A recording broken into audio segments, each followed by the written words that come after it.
Simple one EV സ്കൂട്ടറിൻ്റെ ഓരോ riding മോഡുകളും ഓരോ riding മോഡിൽ എത്ര കിലോമീറ്റർ സ്പീഡ് വരെ പോകും, എത്ര കിലോമീറ്റർ റേഞ്ച് കിട്ടും എന്നുള്ള കാര്യങ്ങളൊക്കെ ഒന്ന് ചെക്ക് ചെയ്താലോ. 3 രീതിയിലാണ് സിമ്പിൾ വണ്ണിൻ്റെ ബാറ്ററി ചാർജ് കാണിക്കുന്നത്. 97% കാണിക്കുന്നത് ഇതിൻ്റെ ടോട്ടൽ ബാറ്ററി ചാർജാണ്. ഇതിൽ 2 ബാറ്ററി വരുന്നുണ്ട്, മെയിൻ ബാറ്ററിയും പോർട്ടബിൾ ബാറ്ററിയും. ഇതിൻ്റെ മെയിൻ ബാറ്ററിയിൽ എല്ലാ മോഡുകളും വർക്ക് ചെയ്യത്തുള്ളൂ. മെയിൻ ബാറ്ററി 10% ആയി കഴിഞ്ഞാൽ നേരം പോർട്ടബിൾ ബാറ്ററിയിലായിരിക്കും വർക്ക് ചെയ്യുന്നത്. പോർട്ടബിൾ ബാറ്ററിയിൽ എക്കോ മോഡ് മാത്രമേ വർക്ക് ചെയ്യത്തുള്ളൂ.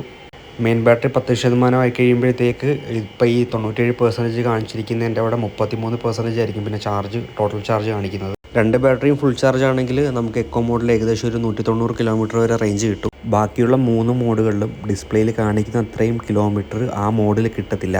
എക്സാമ്പിൾ സോണിക് മോഡിൽ 85 കിലോമീറ്റർ കാണിക്കുന്നുണ്ടെങ്കിൽ അതിൽ നിന്ന് എക്കോ മോഡിൻ്റെ 50 കിലോമീറ്റർ മൈനസ് ചെയ്യുക.